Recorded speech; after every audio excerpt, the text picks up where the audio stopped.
Five. Oh shit! Here There comes it the is. data. Here we are. Here it comes. We came.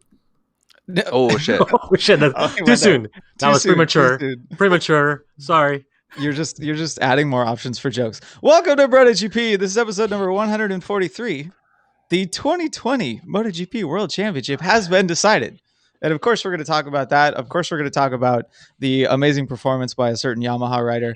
Of course, we're going to talk about my cat that is sitting right here cleaning themselves. Of course, we're going to talk about what we are now calling Exodus GP. And we may even talk about the slightly disappointing Japanese rider.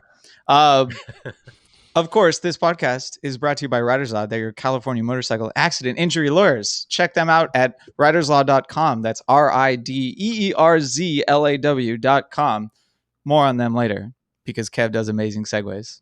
And last but not least, I am a shill for my own merch if you're watching on YouTube. Oh, no. If you're on YouTube, please like, share, and subscribe to our channel. It would really help us out. We want to get some more subscribers going and get a little bit bigger. And all of that, getting the merchandise made and ordered and scheduled must have you real thirsty, huh, Rob? So thirsty. So thirsty. So thirsty. You can't see Rob. He's currently in a BrotoGP hat, in a new BrotoGP shirt, drinking from a BrotoGP mug in front of a wall of BrotoGP shirts. So yeah, Rob is who. Rob Rob. I was gonna say Rob is what a BGP groupie wants to be when they grow up. Exactly. Rob has his Mega GP shirt on, the 2020 roster in the Mega Man font sprite style. It's pretty sick, actually, I have to say. Well, so we should probably talk about that real quick. Is we've been accused of having a BrotoGP curse. Yes. The right, curse. because you think about it, right? We make the Valentino Rossi shirt in 2015, and Dennis sounds like he's farting live on air because he opened his liquor directly in front of the microphone. We are pro, so pro. We have the Iannone shirt, and obviously he pisses hot and gets banned. We have the Fabio shirt; he completely falls off. We have the Dovi shirt, and obviously he has had a problem. Basically, we made a shirt for all of the Exodus GP that took place this year, but to combat the Madden curse, we threw everyone on a shirt.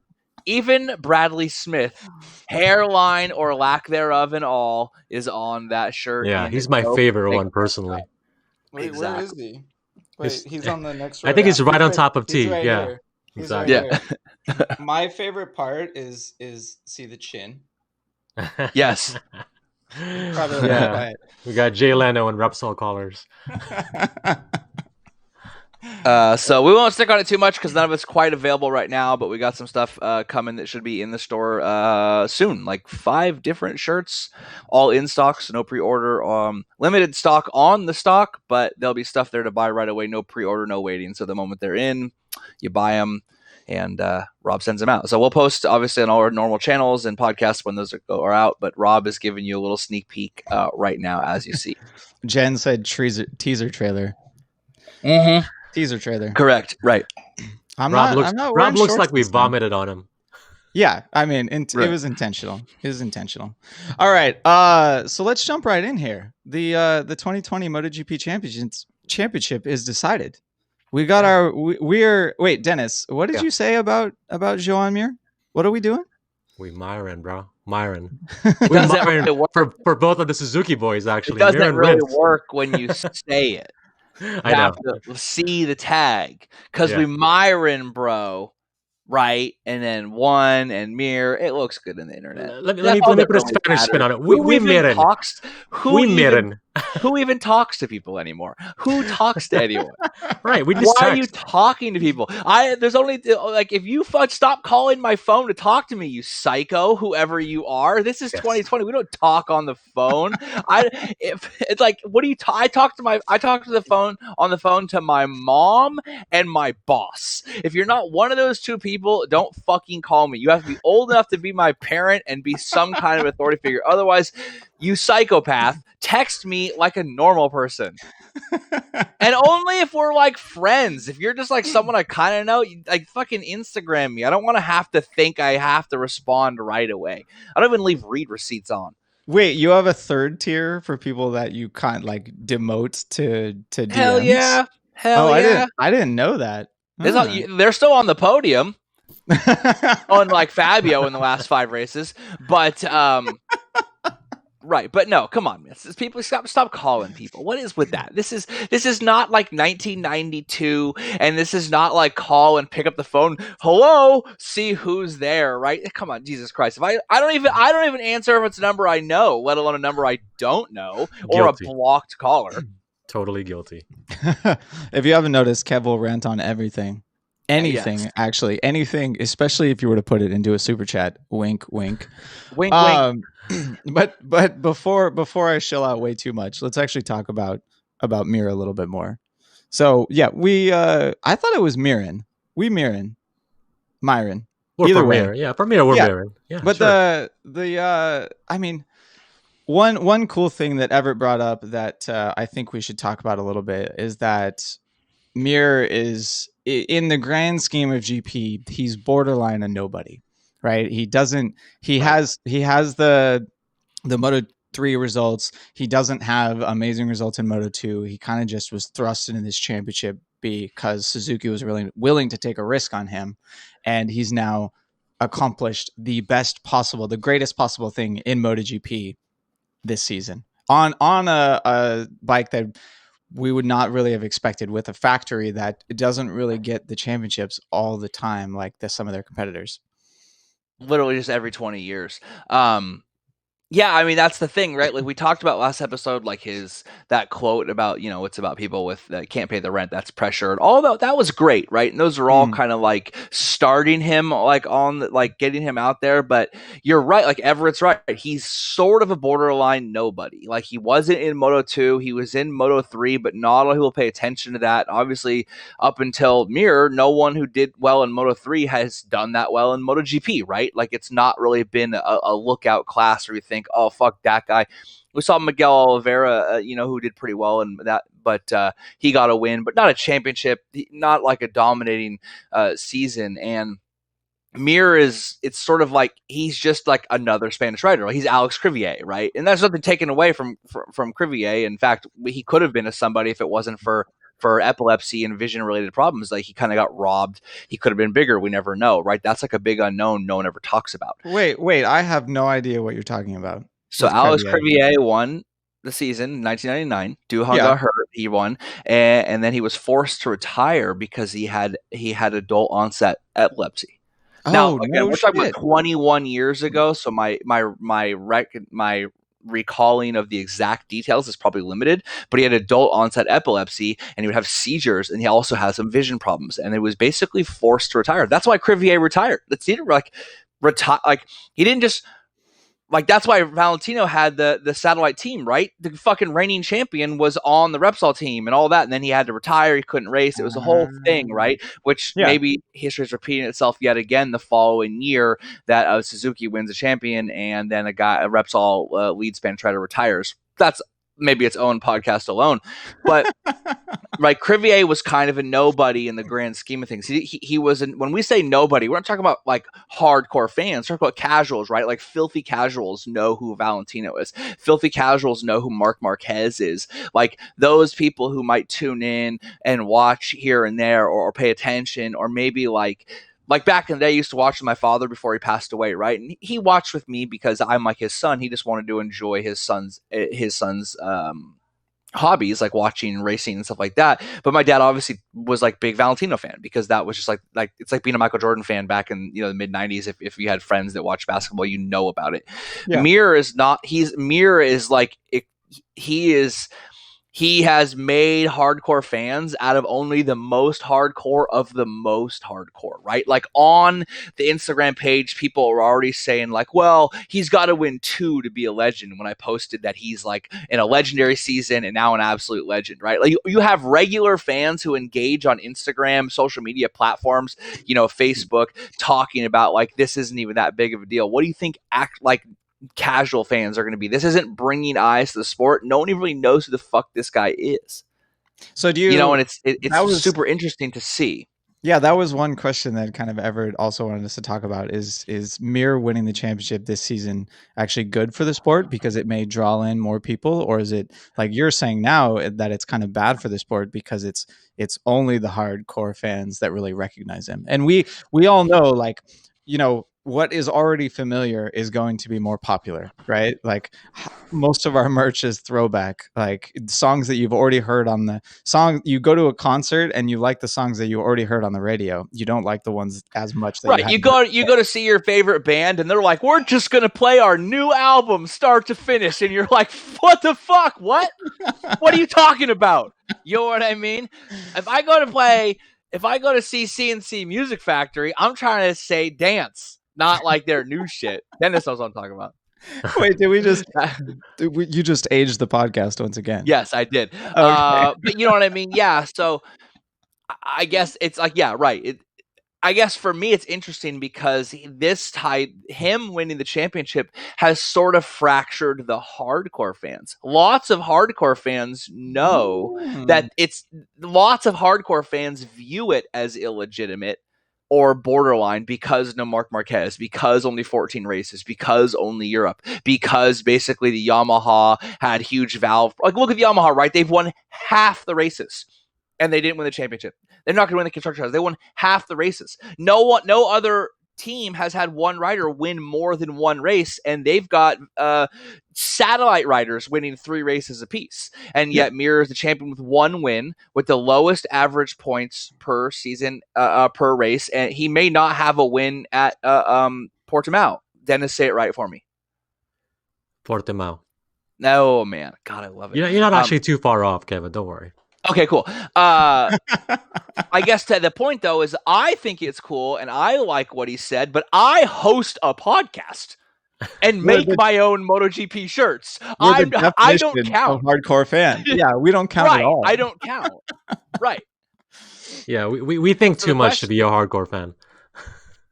Yeah, right, and it's not like when Stoner won the championship in 2007, and that was kind of like an off year, and a lot of hardcores were like, he only won because the Ducati, because that famous scene in Shanghai where he just motors past Valentino, right? But Stoner was a standout. He wasn't, he what? What are you laughing at? I have some super chats for you to rant about, and it's okay. After this, it's pretty excessive. So go. Okay. But I'll look up in a second. But Stoner was Australian. It was out of the blue. It was Ducati, which is a famous brand. All of a sudden, Ducati wins the championship. So that like aberration year, although it wasn't. Later, he would win and solidify. But it was viewed by a lot of hardcore fans as that. But because he was Australian and stood out, there's a whole separate ballgame. Mir is just like another Spaniard whose hairline is way too close to his eyebrows, who doesn't seem to express himself that great in English. And I don't mean like poorly, but I mean like Danny, Maverick. These guys don't really like their personalities and who they really are don't shine through a second language, which I can't blame. I don't fucking shine my personality through a second language, but you know, Dennis does through probably like 9 languages. But I have a hard enough us time normals, with my personality in English, so you know. Right, yeah. Exactly. Yeah. Yeah, no, that's and we have said that before about other Spanish riders, and I do think there's a lot of bias in just our side of GP, right? In the American kind of speaking GP. I even called out the other day that I thought that it was interesting that Simon Crafar is now moved from being maybe potentially almost a joke to now one of the most respected pundits on the video pass. But I have to put a little asterisk. Not the most. Yeah, but I have to put an asterisk on the English speaking video pass because I have no idea what's going on the other broadcasts, right? The ones that speak other languages. And look how long it took him to have a personality that express itself in his native tongue, right? But the bigger question regarding Mir is are we gonna 420 blaze it up and watch our boy hit 420 points next year? Tricky Nicky, what's good? If Mir scores 420 points next year, let me let you guys in on something. I have never smoked weed before. Mm-hmm. I don't know how much you need to have a super chat to get me to smoke weed live on the podcast for the very first time. And don't forget, I'm from Northern California, so we can get the dank shit if I need to get it, right? If I need to get it, I just like walk down the street. But if that homeboy gets 420 points next year, I will dominate. I will eat like 9 edible brownies like it's a fucking luscious booty. I will just eat it up. Like, for real. Yeah. That's what will happen if he hits the B&B GP is going to be Blaze GP for that episode. Yeah, exactly. I will be straight ripped. So we're expecting Mir now to emulate Mark Marquez's 2019 point total. No. I wish. Oh, I wouldn't say expecting. I wouldn't say we're discussing it. Right, we're discussing it. Right, we're pontificating on that possibility. Of course, like I need to go back and I need to find like the highest point total ever scored in GP, and I just went to Mark Marquez's wiki. I was like, oh, it's probably there, and yeah, 2019, I think it's 2016. Yeah, 2019. Okay, yeah. 2019. Wasn't that when he single-handedly won the Constructors Championship or something, or the Team Championship? Well, it was because Lorenzo was not in it, right? Yeah. He was basically not there, and he single-handedly won it. What's interesting about that, too, is it's not the year he broke the record for most wins, which is 2014, right? Remember, in 2014, he had the actual record for most wins, but and only 362 points in 2014. So, I mean, and that's kind of what we're seeing this year too, right? You can definitely win the championship on your off days by not crashing in the second corner because you've been pushing the front end the entire weekend, a la Fabio Quartararo. I think it was the second corner. Yeah, I mean, and Mir's done that, right? Even this round, like to finish 7th place, like I thought it was just. You want to see the championship won with a win, just because it adds to that excitement. And actually, one of the main reasons why I want to see the championship won with a win is because Franco put on an amazing performance, but here we are talking about Mir first. I know, right? It's just like, what if Jack Miller? What if Jack Miller had won? Right, and been another crazy winner for the entire season, and we'd still be talking about Mir first. Well, because I think we're so pro in what we do here. We have to cover Mir first, no matter what. I mean, come on now. Yeah, talking about good. Yeah, things. we're almost as bad as the feed, where if there's like if someone's out in front by 9 seconds, they clip to him going across the finish line by himself, even if there's an insane battle for second, third, and fourth going behind him. They just leave the battle, right? Yeah, because you have to for the sponsorship opportunity. Exactly. I only have a few thoughts about Mir winning the title at this point, and the first one is that I'm actually just legitimately glad that he did. In my opinion, it would have been a travesty if he didn't win the championship, whether or not he won a race. During this season where every round was just completely unpredictable and producing results each time, Mir winning the championship is like the most predictable relief that I could have, for myself. And then the other thing is that, I'm actually glad that he wrapped up the championship around early, even though everyone, including myself and the riders, thought and wanted the title to go down to Portimao. I'm actually glad that he didn't, because now we get to go on the last round of the season at a track that nobody's ever been in. And so hopefully we're going to have like the most bonkers final race for this season where everybody's going out in a high because there's nothing else to lose at this point. It's almost like like a match race, not an exhibition, but like a money race, like you know what I mean? Like it's like a one-off event. We sort of talked about this earlier when I was talking about earlier in the season about why even have a championship, just have a series of like crazy one-off events, or have like a Spanish championship for the 3 rounds, and a Central European championship for Austria and Brno and all that. To me, this is kind of interesting because, like you said, no one knows the track. A couple of them have ridden it, except for Fabio, who didn't ride it because he was too worried about the championship, which was hilarious. Although that may have come out to be that they all knew their motors were fucked, right? And there's a lot of talk about that Fabio is just on the most tired motor ever right now.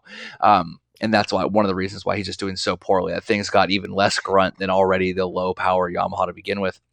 Well, maybe hopefully they take a new motor at Portimao and just start from pit lane and see what happens. Like Dorna one of the rest of them needs to. Dorna should just fucking put up like $1 million for the winner. Right, just that fucking dash for the cash. I mean, for reals. I'm not even laughing. Like this. Wait, you're telling me that's not the purse for every race? What is the purse? Right, but just there's no purses, which is ridiculous. But it'd be so sweet if someone just threw up like $1 million for this win. Like watch these guys go nuts. Put up, $100,000, $50,000 for pole. 50 Yep. grand for fastest lap, and put up 250, 500 grand for the win. Just see what happens. It'd be amazing. Like, use this as a test for some ways to spice this up. Like, I mean, it's obviously been a crazy season, but I definitely think you could. Sorry, I'm hiccuping because I've been downing some Fat Cat, which is like seriously cheap wine. It's hilarious, but it's like pretty good. Yeah, exactly. Make this just like a crazy one-off event. Like, let's all tune in and just get drunk. We'll have a fucking Zoom call with all the BrotoGP fans. We'll just have like 900 fucking people on a Zoom call going nuts. I think that's possible. Zoom wouldn't shut that down at all. It would happen. All right, we got to get to Eric Torres' super chat over here. Yep. He's got a good idea. So this is definitely off script here. Ducati. Eric says Ducati builds a Moto3 bike and competes with Honda and KTM. Terrible idea or savant level? Discuss. I think it's a great idea, and I've talked about this multiple times. Especially with gas, it's not really off topic because who announced that they're entering Moto3 today? Motherfucking Gas. That's right. Are you serious? Gas is entering with Aspar, who took the Mahindra with Pecco, right? Exactly, and won. Right, that's the perfect team. And Aspar's doing the same thing with Gas. Ducati could absolutely build a trellis frame. Absolutely build more work, because right now their MotoGP bike is they use the wings and that for branding, but we already know the trellis frame completely works. Well, it works at MotoGP. Look at KTM. Suck it, Rob. It's not a trellis anymore. It's a twin spar steel frame. What? Fuck. Suck it. Are you sure it's not just one big tube? Are you sure it's not just two giant orange dildos along the side? Those are the fist dildos that you see at the porn store. You're like, whoa, those are actually real. It's like a whole forearm, middle knuckle up in the porn store. And you're just like, wow, that's here. That's here. They stocked that. Someone was putting their order in to the fucking thing. And they were like, let's see, we need the little dildo. We need a little rabbit. We definitely need some condoms. We want the current issues of Hustler and Swank. That's Armin Tamzarian's issue of Swank. That's a Simpsons throwback. And then they're like, we need the fisting dildo. And they're like, oh, the big one? And you're like, no, the medium-sized one with the middle knuckle up for the little bit of entry. Anyways, back to tiny roll dildos on Ducati. Yeah, that's the thing. It can't be a big one, it can't be a trellis unless it's tiny little dildos, because trellis literally defines the geometry of making a trellis out of dildos. I am surprised they don't, because we talk about because here's a perfect marketing opportunity, and this is going to throw back to a Turbo Launch episode where we completely discuss the nuances of Turbo Launch's designs. And this is where I can rant on anything on any topic. What was the original Turbo Launch design that got him started all, and one of the most legendary Ducatis of all time? It's so hardcore that only the most hardcore of hardcore Ducatistas love this, but the Super Mono, the 600cc supercharged single that they only made like 100 of, which was the basis for the 99, 2000, 2001, 3, and 4 Super Sport. The Super Mono is so fucking rad and legendary. They could completely make another Super Mono, put it in Moto 3, literally call it the Super Mono 2, 2.0, whatever you want to call it, Super Mono 250. Make it and then make replicas. People will buy it. You see that new Panigale they made that's insane? They could make another Super Mono right now. Not only would it give them more exposure, but they could literally make street bikes or even just sell race replicas, track bikes, and they would sell them. People would fucking jizz and lose their minds over a new Super Mono 20 years later. Well, and that's the thing about kind of the boutique brands that is like Ducati and Aprilia, right? They're expected to make something a little bit out of the box. They're expected to make something in low numbers, and they sell instantaneously. They're just gone. Well, because they have the racing pedigree to go with it. Exactly. So yes, Drew. We know that gas is just going to be a KTM with different branding, but that's not the point. So is the Husqvarna. It's so right. So was the Galera that right. So was the Galera that Simoncelli really won championships on. This sport is branding. The sport is not like And Ducati would be different. Their branding would literally be that like they made a new super mono. It didn't matter to have a Honda engine in it. That doesn't matter. But for gas, it's just that another motorcycle company, primarily dirt bikes, right? Like not street bikes, primarily dirt bikes, views Moto3 as an entryway to branding success and cross-platform branding. I think it would be rad. And Ducati would be amazing to make another super mono or just enter Moto3. But I was talking to my friend on through the DMs, so he was tier 2, about that Aprilia, like what the fuck are they even in GP for right now, right? Like just enter Moto3 and Moto2 and go win a bunch of championships like you used to do in 125 and 250. Like they should. I mean, the super chat was about Ducati, but Aprilia should really think long and hard about the rate of return and what you can get out of that. Because right now they just kind of look like dumbasses. But it's always so hard to tuck your tail and turn back, though. It's always so hard. Title of Rob safe. Tucking his tail. But that's the thing about Aprilia, though. They're not that far away. They're just looking bad because of KTM and because everyone else is doing amazing. But right, I think effectively the same camp that went in when they did right around the same time, like Suzuki and KTM, they definitely made relatively bigger strides. And it's not like Aprilia got left behind; they just didn't make as big of a stride. Well, they got stolen, right? Like they got robbed. You look at what did everyone talk about when Suzuki won? It was Brivio, right? And Davide, and when Ducati obviously re-emerged, multiple winners, Andre Iannone, Andre Dovizioso, Jorge Lorenzo, all these guys started winning a lot of races. And it was obviously because Gigi, right? But Gigi was Aprilia's guy. I know. Yep. Right, he was Aprilia's guy, and and that was obviously why Lorenzo went there, because they had worked together at Aprilia in that department.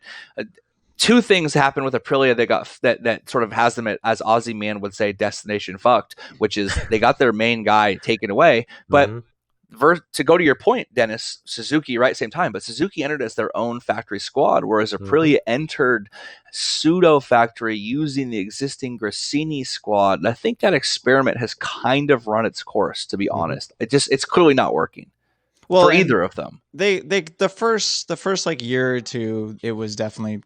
The first year it was probably fine, but then subsequent years after that, just too much Grassini and not enough Aprilia. Right. At least, I mean, that's what it seems like, right? We don't know exactly what parts Grassini is handling of the team. Like most of if it's anything like a satellite team where they just take equipment from the factory, they get very little input from the factory. Like that's not working out. But we do see their head honcho in that garage all the time. What's I can't pronounce his name anytime. Either way. Yeah, I mean, and we still don't really have a reference for Aprilia because we lost Iannone, which we're going to get to in a little bit, and we've been dealing with Alicia Spargo and Bradley Smith. Like someone in the chat already called the fact that Aprilia is looking bad because of the riders, right? If every single race or every single lap they just had 3 to 5 tenths because they had a top tier rider, they would be looking better. But it's like the chicken and the egg. Yeah. They can't get the riders with the bike that they have, and they can't have the bike that they need without the riders that they need. Well, they kind of had it. I mean, they had Iannone, who was pretty, obviously that whole thing fell apart and then obviously him trying to have his defense, but by all appearances, did a pretty poor defense, and they seem to take it personally and give him an even larger sentence. His career is basically over at this point. But yeah, it's going to be hard to, they're talking about now Chaz Davies is going to be the rider. That's like the big rumor that you're seeing, and which I think is not the worst idea in the world. But yeah, it's hard to get a top tier rider when it seems like everyone goes there to lose their career. Brattle, right? Brattle, and he's bounced out, becomes a test rider, and Redding bounced out and goes to, no, Brattle. He rode for them. Stefan Brattle? Yeah. Look it up. Rob, look it up. Oh, sorry. Grassini, not Aprilia. Okay, got it. No. Grassini, no. Stefan Brattle, you're thinking when Stefan Brattle rode LCR Honda. But then he actually also rode the Grassini Aprilia. I'm almost positive. Unless I have too much fat cat in me already. Because he rode that forward Yamaha, and then he went to... Yep. Yep. And then he went to Aprilia, right? See, the hardcore guy who has a podcast. And then he bounces. Scott Redding goes to Aprilia and he's gone, right? He goes all the way back to a national series. It's kind of viewed by a great many people as the sort of the career ender. You go there, it's the graveyard. You got one foot in the grave already. So it's hard to get a top tier rider to go in there. So, Yannone goes there because he gets bounced from Suzuki. They need to bring someone up. I was hoping that they would bring up a Moto2 guy, like a fast guy who just goes nuts. And as Valentino called Stoner back in the day, didn't know enough to know how a GP bike should feel, which is the weirdest backwards compliment ever. Right. But yeah, I don't know. It'll be interesting to see what happens with Aprilia and Gresini. But I think that Suzuki showed that if you're gonna do it with a small team and no solid squad, you got to do it completely in house. You can't farm out any aspect of it. With the sport that shall not be named, Rob would probably agree with me on this. It kind of reminds me of Red Bull Racing in the sport that should not be named, how they talk about how if they really want to be effective and competitive the whole time, they need to have everything in-house instead of sourcing out one component or 50% of the component of their car. Well, and that applies to the riders too, right? Like Gresini doesn't have necessarily the talent farm system that they need to bring someone amazing up into GP. They're going to have to pick and choose from well, other they do, patterns. But they fucked it up. They do. Exactly. You're wrong. They have a Moto3 and a Moto2 team, but by firing Sam Lowe's, or basically halfway into his first year of a 2-year contract, they sort of showed a lot of those. They ruined their franchise system, which we've talked about at length on this. Speaking of talking about things at length, 3 years already. I can't believe we said that we would talk about anything if they super chatted it with a rant, and they've literally just asked motorcycle questions. which is just funny to me. I mean, literally we were having before we got on the show, Rob was testing voice and he's like, Kevin, just talk about anything. And then Dennis, I just talked for a minute, like 5.5 minutes straight on the fact that we were talking about nothing. All right, let's move off of all of that. We're actually going to get to, someone already asked about the VR46 Suzuki rumor. We will discuss that in a little bit. Before we get there, we got to talk about how much Yamaha sucks, and the best Yamaha currently. So I'm sure you watched the race. You may not remember because no one actually remembers who wins the races. They only remember who win the championships. Mm-hmm. But Franco Morbidelli won his third race. God, I mean, I would have, to start the season, whether regular or this pandemic season, 6 wins for Petronas Yamaha. God damn, 6 that's wins. Nuts. 6 wins. Yeah, 6 wins, right. Man. If Frankie wins again, that one team wins half the races. That's nuts. 7 to 14. Bonkers. Absolutely insane for. And it'll happen because 714 was my race number back in the day, and my name is Kevin, and the first number there is 7, and 14 is 2 7s, Kevin and 7. See, it all works out. 10th title confirmed. Rossi wins a title next year. Somehow, somewhere, that will make sense. 10th title confirmed. Right. I mean, an amazing performance out of a quarter of the Yamahas on the grid.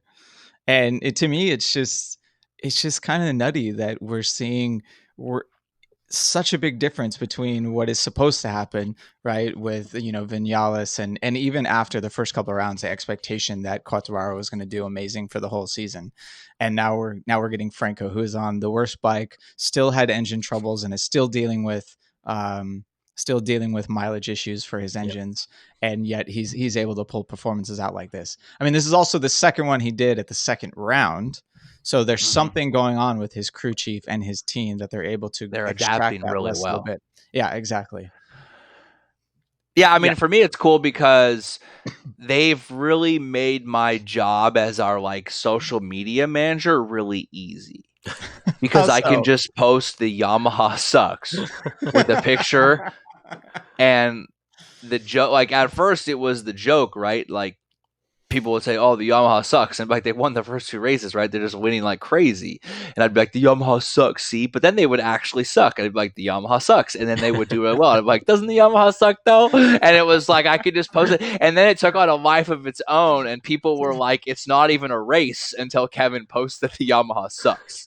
That was all I posted every Sunday. Like on everything, I'd go into our group, our the BrotoGP Army group, and I would just post in the race thread, the Yamaha sucks. And then I would just post a picture of like Franco Morbidelli winning and just be like, the Yamaha sucks. I didn't have like information. I didn't have like a breakdown. It made my life so Yamaha's total ridiculousness this year made my life really easy. I guess, and it's So for just that, I thank you. It's what the 2020, right? That's what we should be expecting is total ridiculousness. It's just absurd that it came from what used to be the winningest factory in GP. And it's just they've now descended and they're no longer winningest. They've lost that title, if I'm not mistaken. And actually, even for this year though, most wins still couldn't take the title. Cheated, got lost the constructors title too, right? Like they have 7 wins. They've won half. They're gonna have won half the races straight up. They're gonna have like Franco could easily win the next race, right? They're gonna have half. They could very well have half the wins and not win a team championship or a constructor championship. Well, I mean, they already have half the wins because Vinales has got one too. But yeah, they could have more than half the wins if they Right, correct. Yeah, exactly. Thank you very much. Yeah. Who? What? Who are you talking about? I don't know. Yeah, I'm not the sure. guy with COVID. We don't even need to talk about the guy with COVID or the other guy with COVID. There's so many guys with COVID now. It's terrible. Actually, I mean, GP got hit with 2, right? Iker has been confirmed to have it, and he's out for the Portimao round as well. Oh, I didn't know that. Oh yeah, no, he I think it was his brother and or his sister that he had been hanging out with that got it, and because gotta be careful going to Portugal with your sister. Stop it. Hey, Stop it. No. Stop it. Okay, not gonna go but there. Isn't it still wind up catching some feelings? Isn't it still Yamaha that's been most hit by the COVID issues? Oh yeah, so that's the crazy thing, right? Like they fail at cheating. they get all of these wins, but somehow are not anywhere close to leading the championship and have now lost it. They I shouldn't say anywhere close because they were leading the championship for quite a while, but then lost it. Yada yada. Yeah. They've now. It really seems like if we took like all the names that had to leave the rounds because of COVID, 3/4 of them would be Yamaha employees. Right. It just how is that factory who was so well respected in GP and expected to do amazing things fucking everything up? And which is the interesting thing that you say that because I mean personally I think that everybody has their time. It's cyclical. Honda had their years of drought without winning because of the bike and the rider. Ducati had the same thing, but I never would have thought in my time that I would see Yamaha stumble the way they've been stumbling right now and for as long as they've been. Isn't it amazing that the bike that won half the races is considered stumbling? Yamaha sucks. Because isn't when it they're amazing that Franco? Isn't it amazing that they have never had a satellite Yamaha win till this year and they won 6 races? But my point isn't it amazing that they have the most pole positions of any factory? The context and yet isn't all just we talk, 2020, Kevin. All we talk about is that their riders are head cases who should bounce. That one guy's fucking old and got a foot in the grave. And the only guy who's doing good is on the shit Yamaha from a couple years ago. Who Jen left $10 for Franco's ICE fund. Because first of all, you could refund Jen because that guy manufactured his own ice deep in his veins. That dude is cool as ice, straight up. Rob is showing you the Franco Morbidelli favorite Mega GP character. Second favorite Mega Man character. So the first one has no hair, and my second favorite has the coolest hair. Yeah, the only one on the shirt with a man bun. Yep. He has a special place in my heart for that man bun. Right, exactly. It's interesting that we talk about it like this. They're clearly like that. No other team has a rider that's won more than one race. Why isn't the talk the Honda sucks? Like sucks so bad. The Honda is retiring Cal Crutchlow. The Honda is basically like destroyed Marc Marquez with an injury that is way worse than they ever let on, and probably mostly because of the branding nature of the sport. They had to limp along sponsor contracts. But like that bike that's the worst bike on the grid. It's worse than the Aprilia, right? Because the Aprilia has an excuse. The best rider they have is Alicia Spargaro, who has like 1 podium in 19 seasons. Like, the Honda has Cal Crutchlow, World Supersport champion. It's got Alex Marquez, Moto2 world champion. Like, that's a good bike.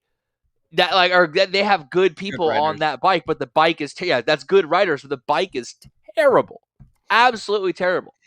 Pony says that we're tired of talking about how sad the Honda is. I'm not tired of it. I've just come to accept it so much that I don't want to talk about it.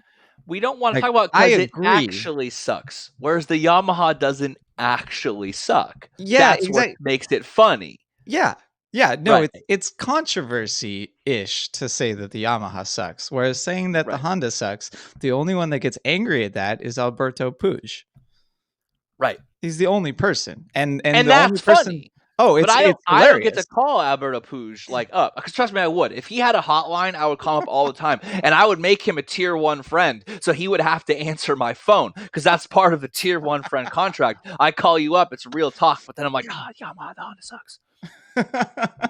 I feel like you could get in with him if you just continue to say the Yamaha sucks, and then we don't talk about the Honda, and then maybe he'll think that we like the Honda. Puig will be one of those people that doesn't understand the internet or meme culture and doesn't understand BrotoGP. Like, we definitely have a weird language about, like, the whole, like, 90% of BrotoGP is one inside joke.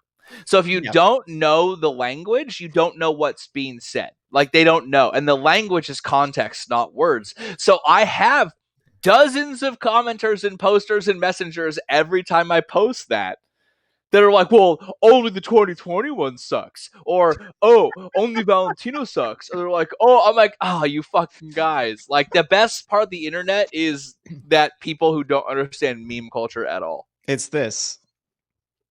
Yes, that's the best part. Right. Yeah, that's the best part. All right. Which is weird, because if you had a BrotoGP hat, you'd have a bill that might catch the meme knowledge and suck it straight into your brain right there. And it would download Bill Law's awesome memes, and you would be straight in. See, that hat is that's the meme sucker inner. It's going to happen. It's going to happen. Yeah. The hats will What's happen. going to happen also is, because let's be honest, all of us, like, the vast majority of people who ride, who listen to this and are GP fans, ride. And there's the ultimate mantra that we've heard all the time. It's not if you crash, but when. You're gonna go down. Just like it's gonna happen with people not understanding memes, it's gonna happen that people don't see you on the bike. And they're gonna sideswipe you. Or they're gonna rear end you in the back of a stoplight, like my girlfriend's best friend did years ago, previous girlfriend, who followed me on the bike because they were worried it was raining and I might get hurt, so they want to make sure I got home safe, and then they hit me.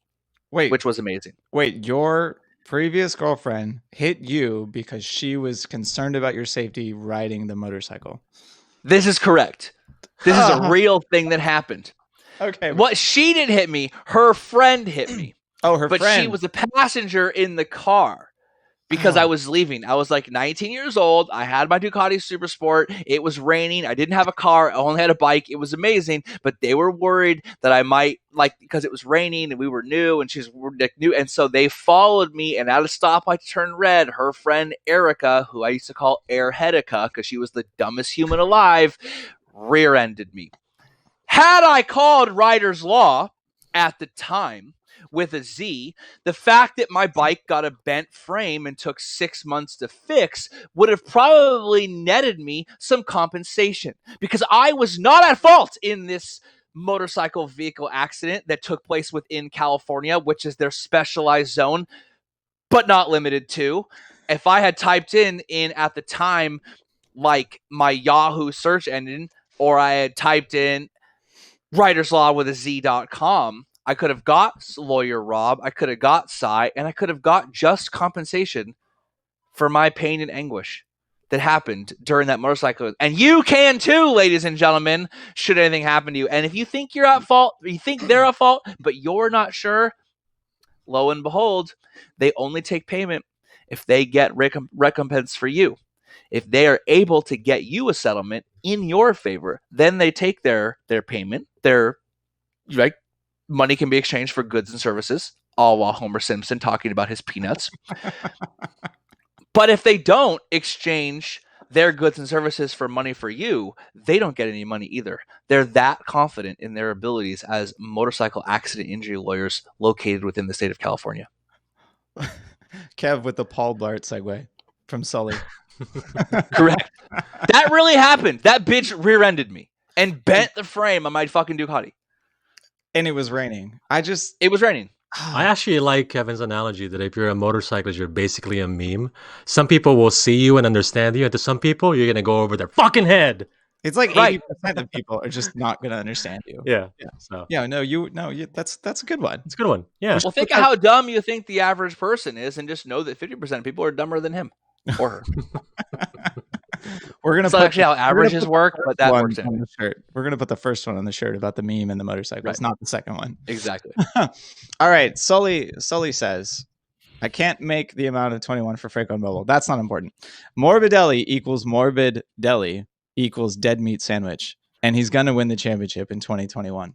All sandwiches are dead meat. I have never eaten a live meat sandwich before. I don't think that I would. I did not expect that. He's not wrong. I mean, yeah, they're all wrong. dead meat. I would not exactly. Me personally, I would not consume a live sandwich. Like in a live sandwich. So you wouldn't put a live octopus in between two bread buns and take a bite? First of all, I like octopus a lot. Like, I'm big because the food that I like texture. So like raw octopus, done, sushi, taco, it's the shit. But live, no fucking way. Have you seen what octopuses do when you leave them alone in their fish tank? They take the top off, they climb down, they go across, they make themselves a dead meat sandwich, eat it in your fridge, go back up, and you don't even know what happened. If I try to eat a live meat fucking octopus sandwich, that shit's gonna climb down my fucking mouth, take out my teeth, and bust out my fucking belly button like the Matrix with the fucking Morpheus sticking that thing in Neo's stomach for no reason. By the way, if Neo had a bug in his stomach, a live meat octopus bug in his stomach, and they knew and they were ready, why did they send Morpheus, the most important guy, to actually do that? That's a massive plot hole in that movie.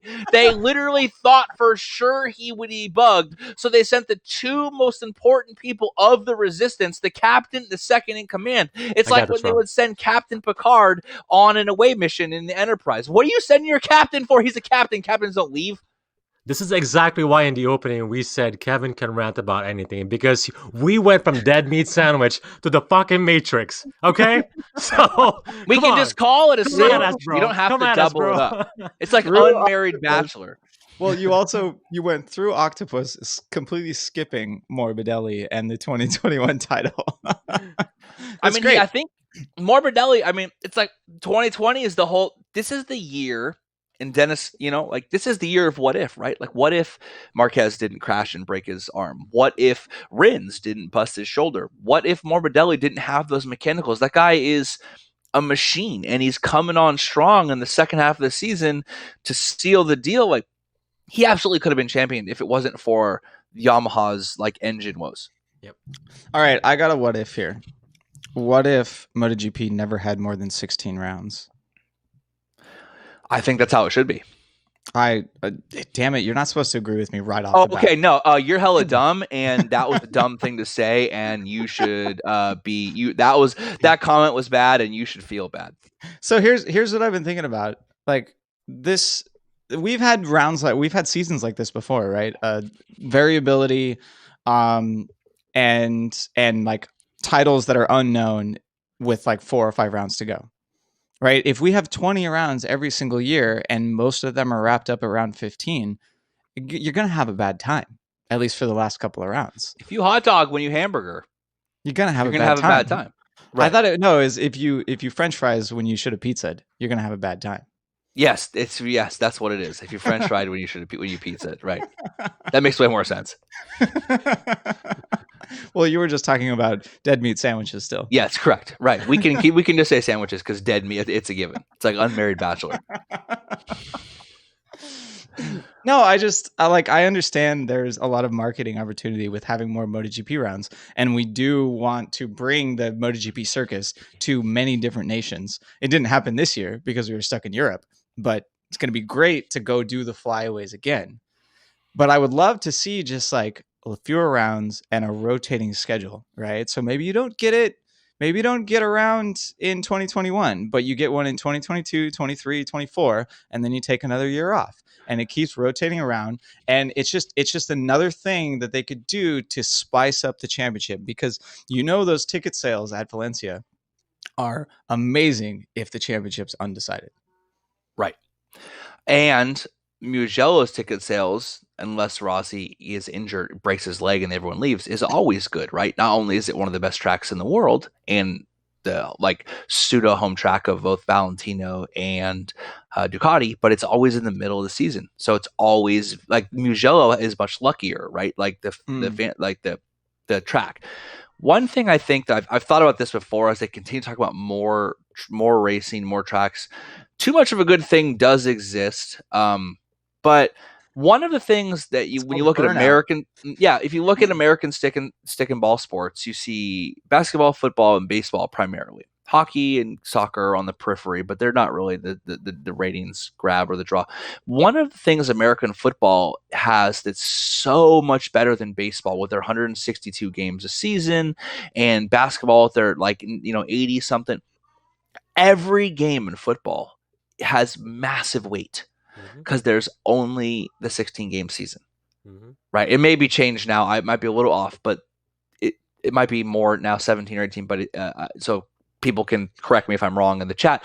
But the idea is the same. Still not is enough, that basically. it's the perfect amount, and you compare it to too many games in baseball, too many games in basketball, where it dilutes the meaning of each race. And as we talked about earlier, when we talked about what Portimao would actually mean now the championship's wrapped up, we need to make these races hold more meaning individually, and you don't do that by adding more races. You do that by having slightly less. Like there's an old adage in sculpture that perfection is achieved not by until you've reached the point where you can add no more, but you've reached the point where you can subtract no less. And the idea being is that 16 races, I think, is the magic number. And some of the heyday of GP, the early aughts, the early 2000s, was some of the most popular GP in history. And it was that. I do think that part of the reason for the bloated calendar is we just have too many rounds in the same countries. Well, there's too many rounds. It's hard for me to agree or disagree, because I can't get the fact that the real big issue is we have somebody like Marc Marquez exists.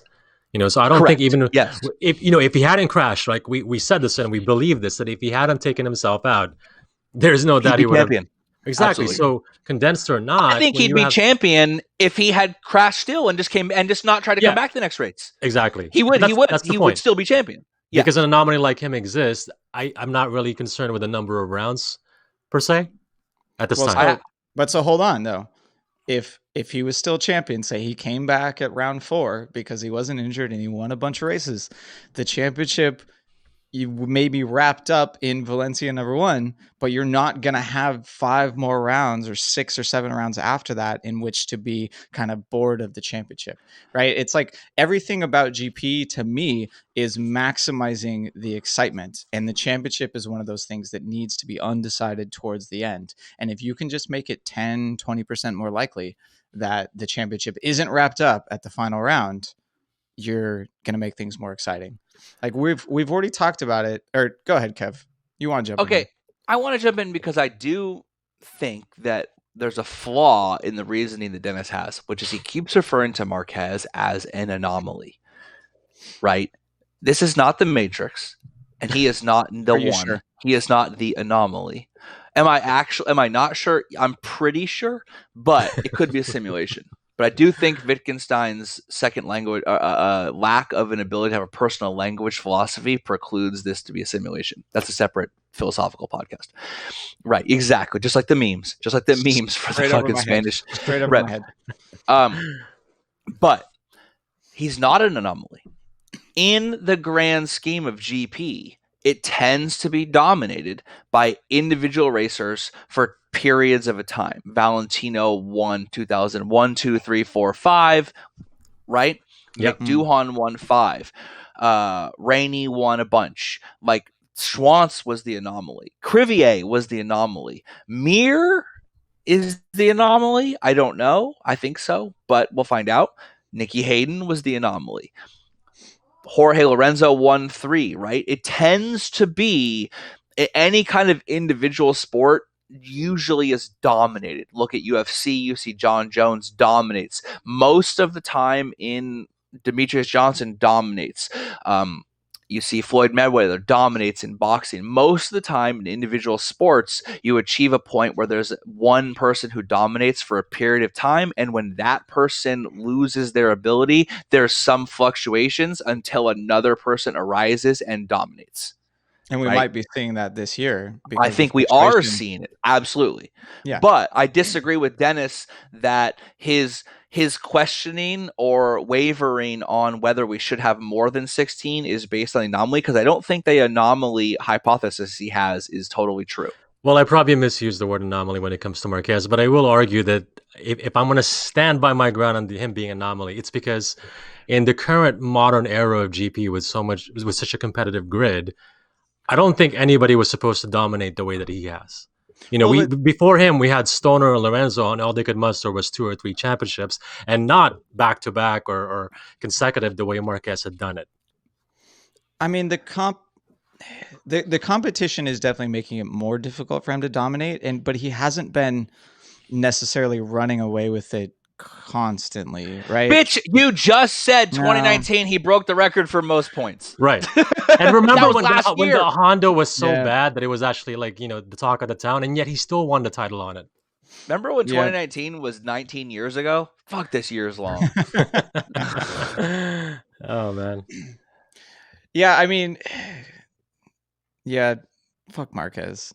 Damn it. Yeah, that's it. Yeah, fuck Marquez. God damn it. I do think less races adds more importance to it. I'd like to see less racers. They're in the chat. They're talking about the validity or whether fans like or dislike the back-to-back races. I kind of like it, to be honest. I kind of like it. I don't want to double up races like World Superbike. I think that dilutes the weekend. But occasional back-to-back races, I'm not against. I'm not against it. I think it's been really intriguing, and it adds an extra layer of skill. Which team adapts quickest? Which rider adapts quickest? Which rider learns their lessons and moves on? And it's been amazing because we haven't had an anomaly to show that they obviously learn the fastest and they just dominate the results. Mm-hmm. Not that we don't actually know if that would have happened. I don't know. I mean, for me, the burnout's been real. Like, if I had to deal with we're at 14. If I had to deal with 2 more sequences of 3 races in a row and then a week off, I would I'm sorry, you guys wouldn't hear from me as much. Like, I just have to take a break. I mean, the championship that shall not be named is going until January, I think, something like that. And God, no. No, I'm so glad that we're still ending I think we're only ending 1 week later than last season. Yeah.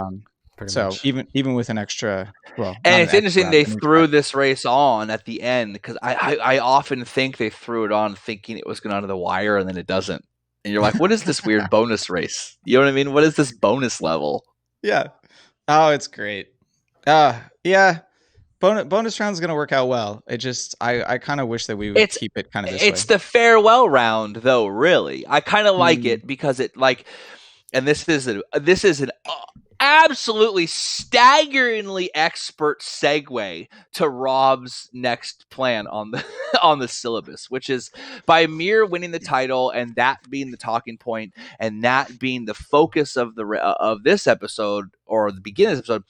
Portimao is essentially the send-off. It's putting them on the iceberg and sending them out to sea. It's putting them on the funeral pyre, throwing off, and then shooting an arrow and lighting on fire. It's the changing the guard is happening right before our eyes, and this is the massive change. This is the send-off for Cal.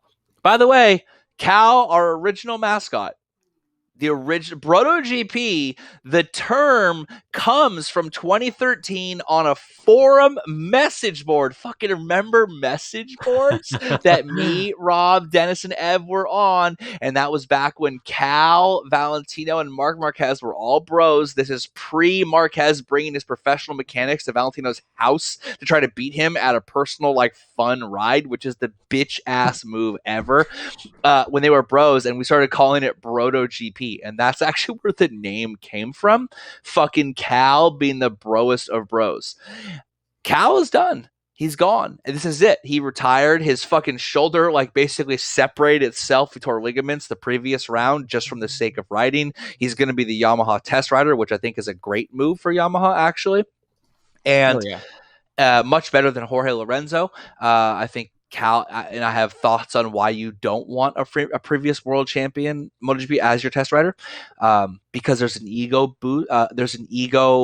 butting of heads between current focus of the rider and like you can't have a test rider who theoretically views themselves as better than your current rider, which is why Stoner and Marc Marquez sort of butted heads on feedback, and Stoner hardly ever tested, but Cal is gone. His body gives up, and it's kind of weird to see him. Dovi is going to be gone. We just found out Iannone is suspended for 4 years, which effectively ruins his career because he can't even really participate in riding anywhere else. And not even sure if he can practice or be involved in like a race school or something. So his career in MotoGP is basically over. It's a very interesting change there. It's going to be a bittersweet round for me.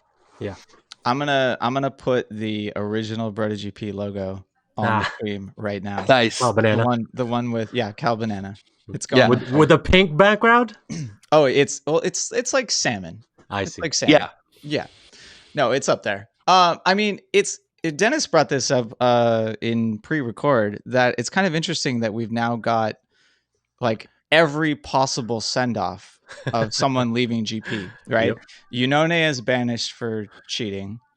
Cal is leaving because of injury. Dovi is taking a sabbatical. Rossi will leave soon in kind of the fade away sort of manner. And who am I forgetting? Marc Marquez is showing his own body. Oh yeah, I mean, so I guess Marquez and Cal are similar. Banishment, retirement, medical leave. All the whole shebang. Yeah, it's everything. It's just crazy that we're getting it all in one go, or almost one go, with Rossi potentially leaving in the next year or the year after.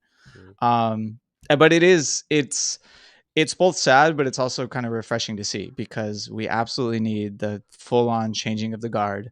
Like, yes. I'm down to never ever use the A word once again. Right. And it's something new. And that's kind of why we started with Mir too, right? Like, we're going to start calling them dreamers now then? Just kidding. It's one of the reasons why we started with Mir, because he is also now like kind of a new changing of the guard, right? Because we've seen Marquez win championships consistently, and now we have someone new from a factory that hasn't won in forever. The guard is fully changed. It only took a worldwide pandemic to actually like kickstart it and get it to happen. I mean, and maybe that's why all of these racers are leaving so soon too, because like leave it to 2020 to accelerate the change that was already happening. It's just it's right. It's 2020 highlighted that. Right. It's like an incentive to just look at everything again and have like this paradigm shift on how you view things. I mean, we all have gone through that this year in some form or another. I mean, the whole world. It's like people have asked me like, "Oh man, I can't wait for 2020 to be over." I'm like, "Yo, dude, all these problems in 2020 are not like 2020. These are systemic problems for the world.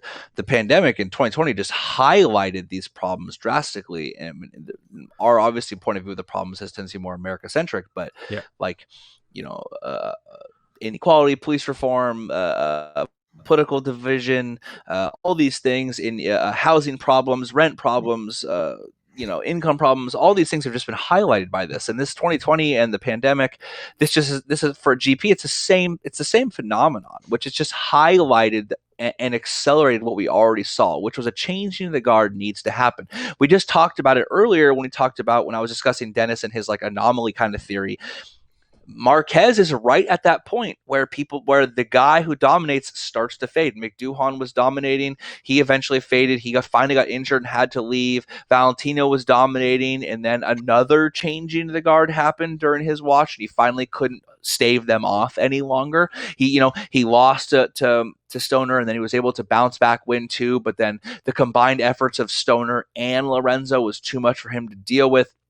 Like the change, like all the stuff we're seeing with these riders, it's just being accelerated.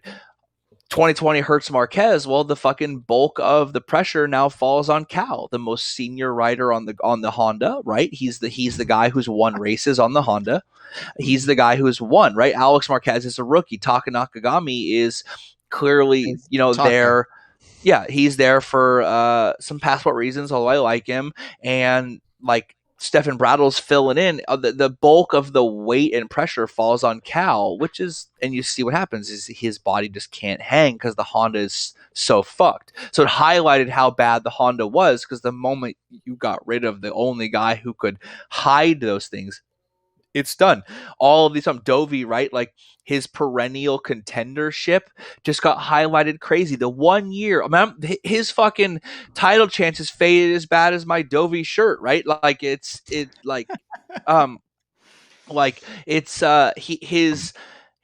should have won the championship. What the fuck? He won 3 seasons second place straight, but the moment he gets his chance, it highlights.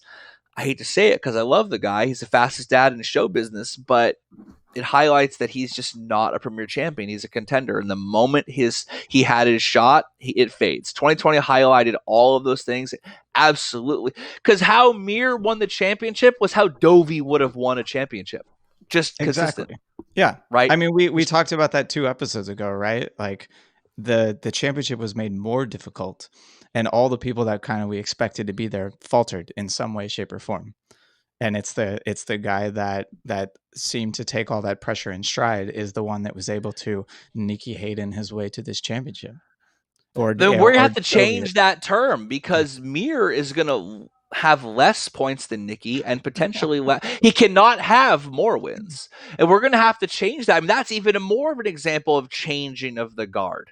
The term for eking a championship out through pure grit and consistency is going to be you're going to mirror your way to a championship. Imagine that. Hayden was just ahead of his time, bro. It's right. It's going to be miraculous when you win a championship like Mir did. It's like a mirage. Your title is a mirage. Yeah. Yeah. That's it. I just did it. I just invented it right there. Next time a guy does one of these, your title's a mirage. This title's a mirage. It's not real. It's a mirage. I don't even believe that, but I just coined the term that everyone's going to use. I really hope that Steve Day pulls. I just saw an arm appear in your thing. Just like an arm. Yeah, there's a human here now. She's ready for her taco run. Basically, she got home. I think the oven just went off. Actually, the meatloaf's done. Mom, the meatloaf, the meatloaf, Luca. The meatloaf is cooked. I don't even know what she's doing back there. No, for all you guys who don't know, Rob has been cooking a meatloaf this entire time. I figured out that's how pro we are. I figured out how to program the oven. That's great. I mean, Chase mentioned like the tone still says undeserved, and do you think that's the case? No. And we had a whole podcast about this. This is the most deserved championship like ever, in my opinion. For reals, this is the most deserved championship I could possibly think of. I can't think of a more deserving. I just the Cal picture just popped up on my screen. Right, that used to be our website. That was just that. No, it's crazy deserved. In fact, one of the most interesting things is I made that meme, or not the post, about how like they should get rid of Mir and hire Dovey, and how that was like the worst prediction ever. But I did say multiple times on the podcast, the season didn't even start till after the 5th round. And Rob, while I have this little mini rant, pull up the 2020 season, and look what Mir did starting at the 6th round. I made mention that the lack of prep, the lack of riding, the lack of testing was going to make these guys unprepared for the initial races, and the initial races were not indicative at all of what would actually happen once these guys had nervous system load on their body, got used to riding bikes, understood the realities of this season, got used to 2 back-to-back races and all that. And I said multiple times that the season didn't even start until after the 5th round. And Rob, can you please tell me what Mir has done he from started the 6th round? He started before that, actually. He started at the 4th round with that podium, and then just essentially continued. And he's only been lower, or he's been off the podium 3 times since then. Since the 4th, since the 6th, only twice, and Le Mans and this last round in Valencia. That's what I mean. Yeah, since it's the just, 6th, they're basically almost never off the podium. Yeah, the consistency there and just the ability to put it all together had culminated by then and is just continued. Whereas everyone else kind of, either took longer or peaked early, like we've been talking with Fabio. Yep. There's some ass in the chat to discuss the VR46. There's some ass in the chat. What? There's ass in the chat. Whose ass is in the chat? Someone's ass is in the chat. That's got to be another title. It must be Steve. Yeah, it's totally Steve. No, they're asking in the chat for us to discuss the VR46 Suzuki rumors. So I'll give you a little background on this. VR46 is entering into MotoGP next year with Luca Marini in the Real Avintia Sponsorama. Any other, just take whatever Spanish sponsor you want and apply it to that team, because they're going through all of them. And including Tito Rabat. Yeah, even including the Rabat Jewel Fortune. So that team next year will kind of be split with 2 sponsors, not too dissimilar from LCR. And Luca Marini will be sponsored by something having to do with VR46, potentially Sky, potentially Monster. We're not entirely sure yet. And then the other bike ridden by Bastianini, correct? Mm-hmm. Yeah, will be whatever sponsor that team can come up with. Oh God, what's the guy's name? I can't even remember now. Who's the team leader? Yeah, Ruben Joust. Thank you. For that team. So everyone kind of took this and has now run with it. They're taking VR46 entry into MotoGP, and they're going oh my God, they need to take that team and they need to turn it into a Suzuki, and then we have a Suzuki satellite team and it's run by VR46. And you know what? That's a brilliant idea. And some rumors are based on facts. They're based on reality. It's not actual reality, as Kev would like to say. And it's a very good idea, because define actual reality. No, that's your job. Yes, it's all a simulacrum, man. Come on. So much simulation. Boom. Yeah, he went there. So right now the Sponsorama team is the only 3rd tier team on the grid with 3rd tier Ducatis. We don't know what kind of support they're getting, but obviously Ducati is was using that team to pull their riders into Pramac, and now Zarco is in Pramac. Taking that 3rd tier team and transforming it into a 2nd tier team for what is now a very successful factory seems like a very, very good idea on paper. However, we must take into account the fact that Suzuki's been saying they're going to start a factory team for how many years now? Ever since they came back into MotoGP. They didn't even have one before they left GP. They've not had one in the modern era. There's never been a 4-stroke satellite Suzuki ride. Okay. Never happened. Yeah, I wasn't sure on that part. Yeah, Kenny Roberts and John Hopkins wrote it, and then Job Hopkins and Vermeulen wrote it, and then you had and Bautista and Caparossi. They've never had one. But you know how I know they're never going to have one? They just won the championship. So all the talk about we need one to develop it, they just what are you talking about? We just won the title. We don't need to do it. We don't need to develop it. They have what was considered the most consistent bike on the grid, the easiest bike on the grid to ride, the bike that has the best late race performance. they may have turned the idea that you need more than one team on its head. Maybe they just said, like, I don't fucking need another team. Why? What's the point? We're going to take another team to draw resources to have competing sponsors. Like, you think Monster is stoked right now that fucking they've been dumping money into Yamaha from the Tech 3 team via our old Cal photo, which is still on the website, to the factory team, and they're getting out fucking spent, or they're getting outperformed by the Petronas team, the brand new team that just showed up. Their Monster ain't stoked. That's been the whole problem with Repsol, right?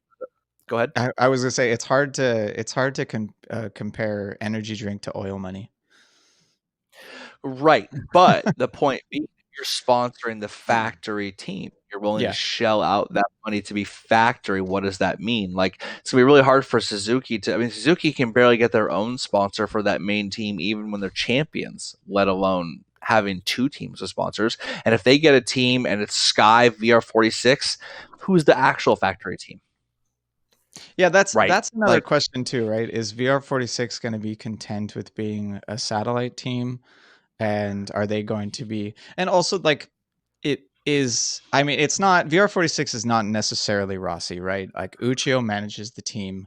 There, obviously, Rossi's initials are on it, and he's very a part of it. But I mean, I even saw rumors that Rossi has like signed like a lifetime contract with Yamaha, that he signed it when he went back there, and that he can't actually brand anything not Yamaha. So if there's going to be a VR46 Suzuki team and now the VR46 Ducati team, right, Rossi may not be able to be a part of it because he's tied to Yamaha, especially while he's racing. They're not going to put his name on any of that stuff. Absolutely. Right. How could his name be on other stuff? Right. But so, I mean, I guess for Rossi, in Rossi's position, he does distribute the merch for like 80% of the grid. So he can probably do whatever the hell he wants. Yeah, exactly. He has a distribution network to actually do that at this point, you know? But yeah, I mean, I don't know. Like this rumor with Suzuki it's going to pan out probably over the next year. We were already unsure if a Sponsorama was going to actually be on the grid next season. I wasn't that worried, especially because they could have just kept Tito and kept Tito's money there.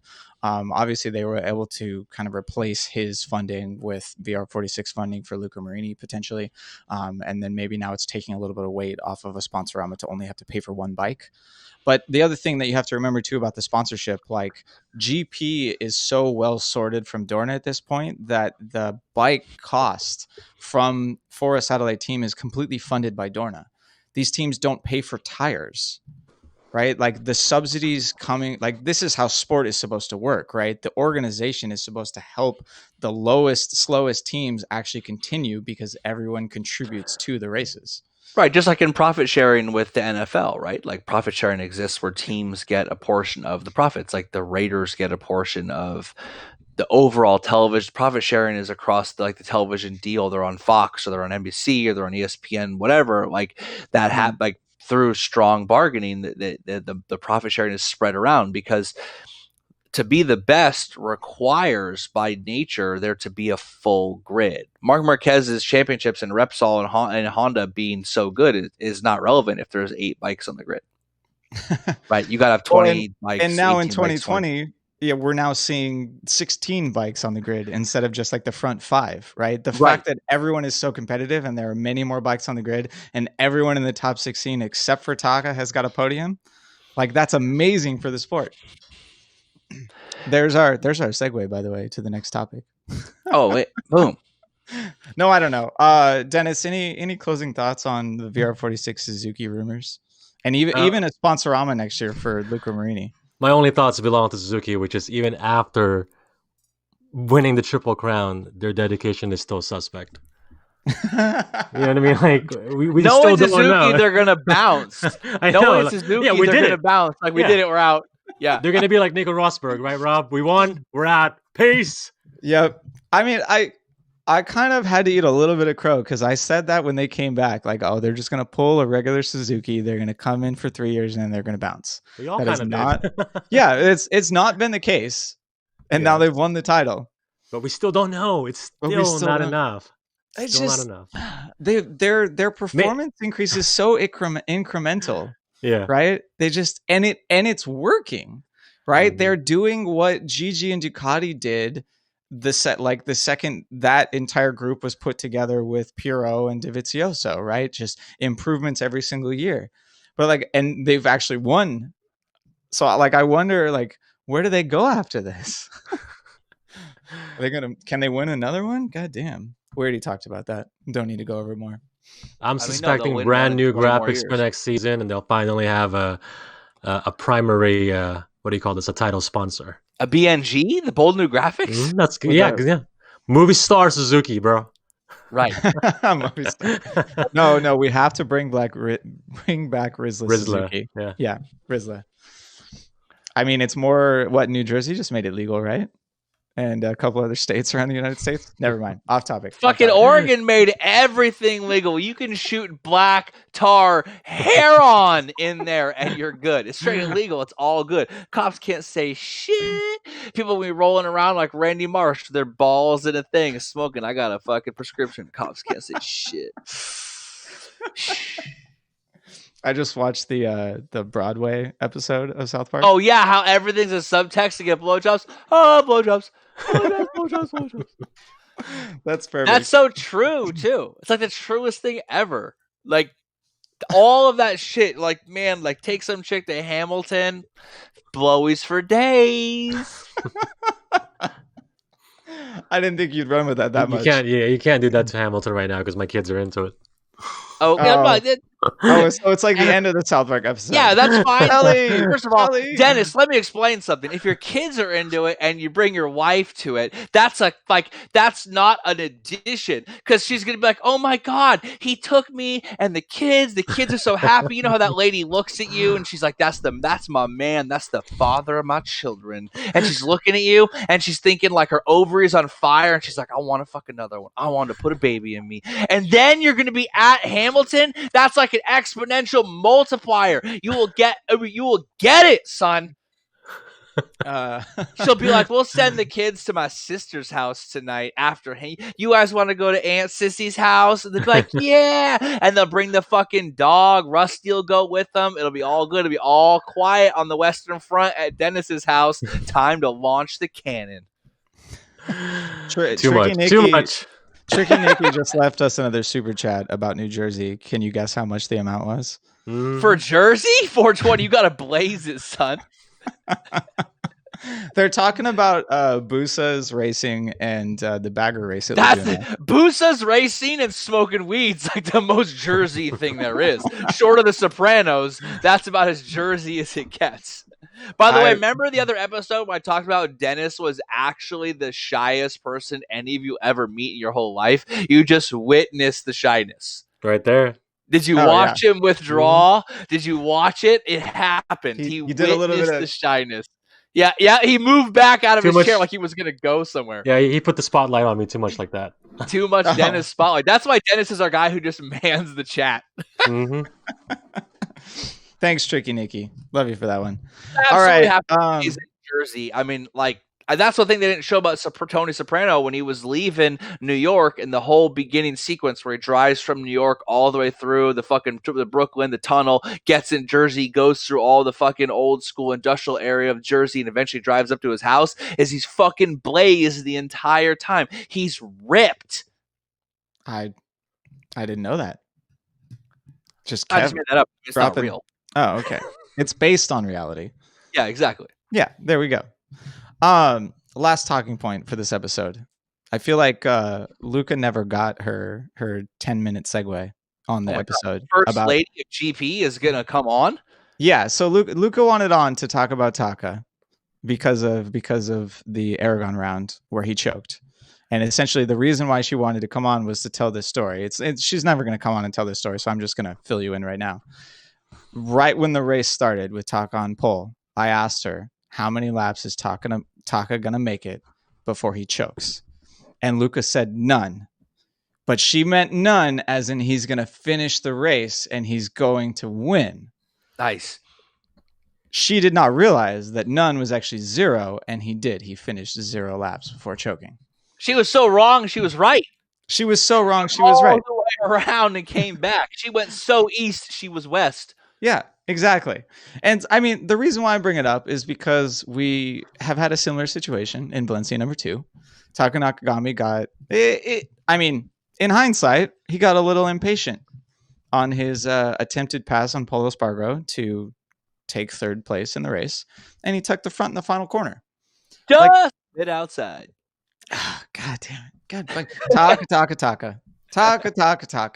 Yeah, the crash. David Sprague in the chat just said the crash made me sad. He was so strong that weekend. I mean, a lot of people kind of already called it. Taka does better on the second weekends where we repeat a track, and that's kind of been true for the majority of the season.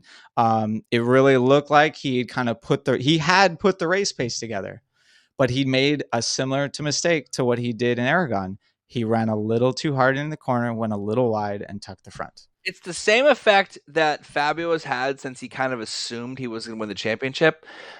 Cal keeps saying it's Taka's race to lose, and he puts that out in the ether, right? He puts that program in the matrix, and Taka suddenly thinks, what do you mean mine to lose? You mean I only win if I fuck up? It's like, don't think about a pink elephant. You're all thinking about pink elephants. There's a reason you see the pink elephant. Yeah. Own teammate. Right. There's a reason. Yeah. You didn't need to say it out loud, Rob. I think they got it. Yeah.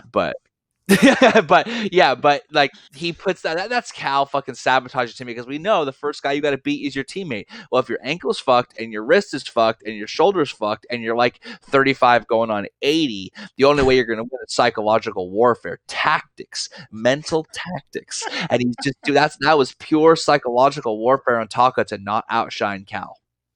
Oh, and it worked. It worked so well. Gloriously. I don't know. I mean, he is the last person that I feel like I have to root for on the grid. Like, I'm going to be rooting so hard for him at Portimao to actually put something together, but we're going to a new track. Maybe the Honda will just magically work good at Portimao because Brattle spun some laps there. They have a little bit of data. I don't know. Maybe the downhill braking zones are going to be difficult for everyone else, but the Honda's going to take care of it. But I don't know what else to say about him. Dennis, help me out here. I don't have anything about Taka, and the only person I'm rooting for in Portimao is Maverick, because I can't believe that even after starting in pit lane in Valencia 1, he's actually leading Fabio in the points. Because I have $100 riding on Maverick beating Fabio, and I can't believe this race is this close, and it's come down to the last race, just like last year's bet. It's not. And true dad style, despite the fact that Dennis is sitting in front of his race bike and in front of his MV Agusta in his immaculately made man cave with his personally autographed poster of Casey Stoner on the wall, $100 might as well be a fucking $1 million to him. It's fucking 38 degrees in Northern California. Dennis probably does not even have his heater on. Don't touch the fucking thermostat. I need that $100. Don't touch the thermostat. Dennis loses $100. He is heated so much that you don't even need to touch the thermostat. He's just heating the house through his own dad money rage. If he loses, let me tell you something. If he loses that bet in Portimao, those kids are eating top ramen for 2 weeks straight to make up for No, actually, I'm lucky that all they eat these days is Spam and rice, so I'm already set.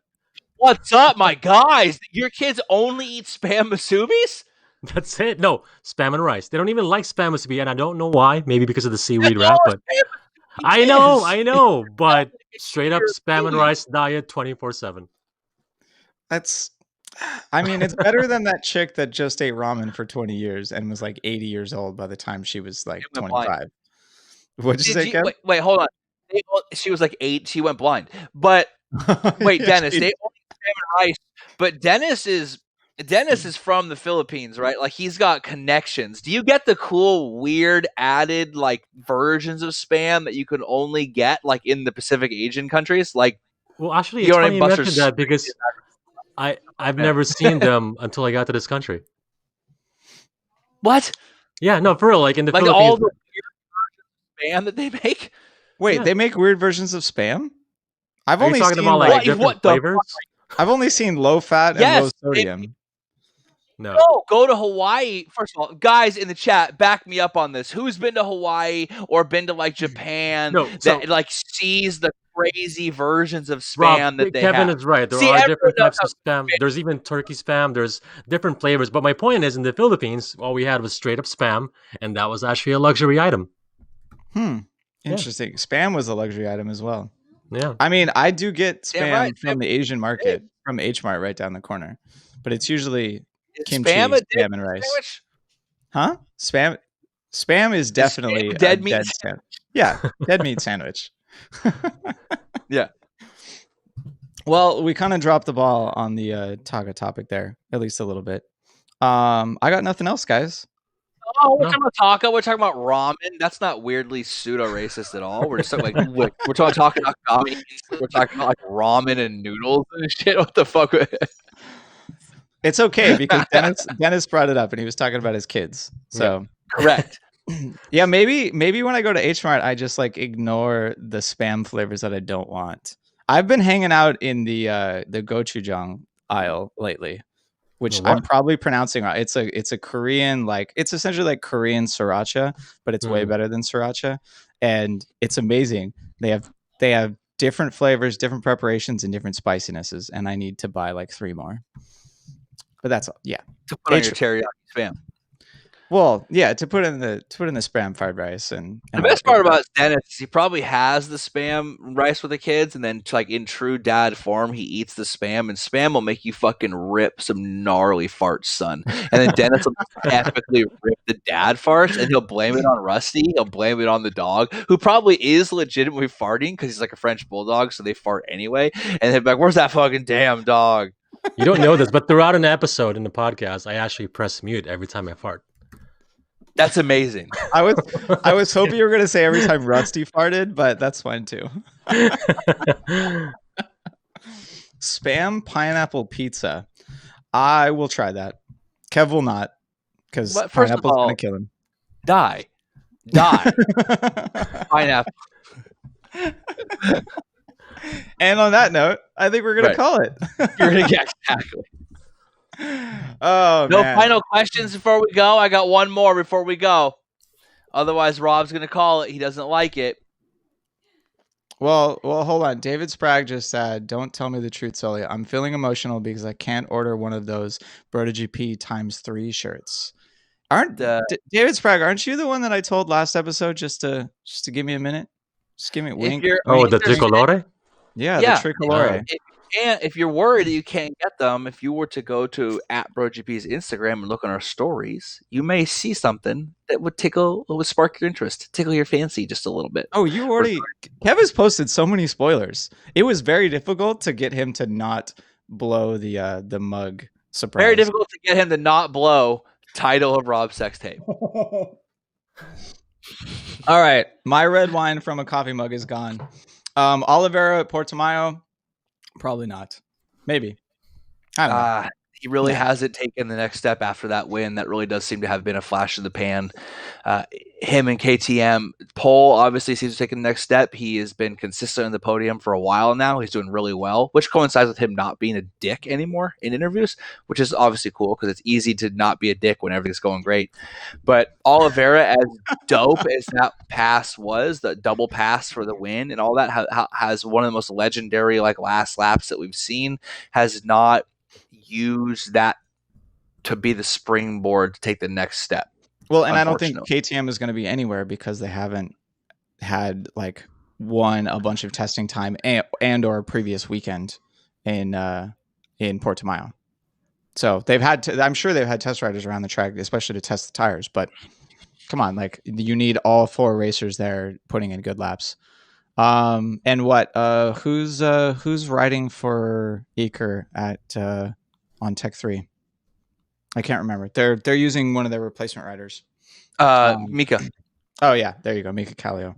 That'll be him and Brattle. Like I think Brattle's going to show Mika essentially what like actually being able to race full time feels like, and the performance differences between that. So once you're in the zone, it's not a special event anymore. Yeah, exactly. But yeah, no, I don't see Oliveira doing much good there. I don't even see KTM fighting for the podium. Probably not. Yeah. I think if the track wears, because I'm pretty sure they repaved the track early this season before the series that shall not be named race there. So the tire wear might be high. Because of that, Suzuki could be up in the mix kind of by default.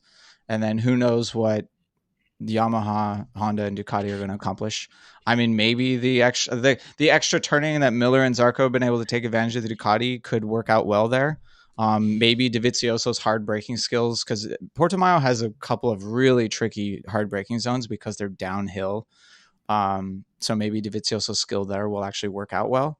But I could also see him just chilling for his final Dude is round. so over it. So over it. So over it. Yeah. All right. We're not over it. We got one more round to go in MotoGP. If you're watching on YouTube, please give this episode a thumbs up. Please. Oh, wait. What do people say? They say smash that like button and ring that bell so that you can, like, figure it out. Thank you to everyone that made it to the end. Smash the button like you're Maya Angelou in the color purple, guys. Yeah, boy. Literary masturbatory references. So much. Kev, is there a cat behind your curtain today? Yes. Where? Oh, nice. Oh, The fucking absolute unit that is Buster is right there. Look at that beast. Look at the absolute majesty that is his gut dropping down below. That half of Buster is bigger than both my cats put together. I'm going to get him right. Come here, buddy. Come here. Come here. Come here. Ooh, I'm going to get him. Hold on. Here we go. See this boy right here? This Massive. is the beast. This is Buster. His teeth, for all of you who helped support him through extra money in the super chat, which was amazing. I can't thank you enough. It turns out his teeth were not as bad as they thought once they put him to sleep and got in there, and he just had some gum problems, so he did not need extractions, and his teeth are good and sealed, and he's a happy boy, and he gets to go back outside and all that fun stuff. He's got a sticker in his fur right here. Buster does not need a kitty treadmill. He's a unit because he lives outside, right? Yes, correct. Buster gets tons of exercise. He's just a big cat. Like, he has big ass paws. He's got the extra thumb thing going on. He's just a huge beast. He's big boned is what he is. He's a big boned boy. So yeah, he could easily, like, he's easily as big as Pearl and Citra combined. There he goes. I mean, look at that absolute just unit of a man. We can't see it as much as you think we can. Wait, hold on.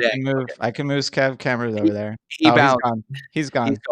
Yeah, all right, everyone. Yep. I think we're gonna call it. We are probably gonna talk to you in a week or two. I mean, I gotta tell you when the shirts are for sale so you can buy them, because I'm a shill. For Christmas, you could buy them for yourself, because we all know that Black Friday and Christmas shopping is an excuse to buy shit for yourself.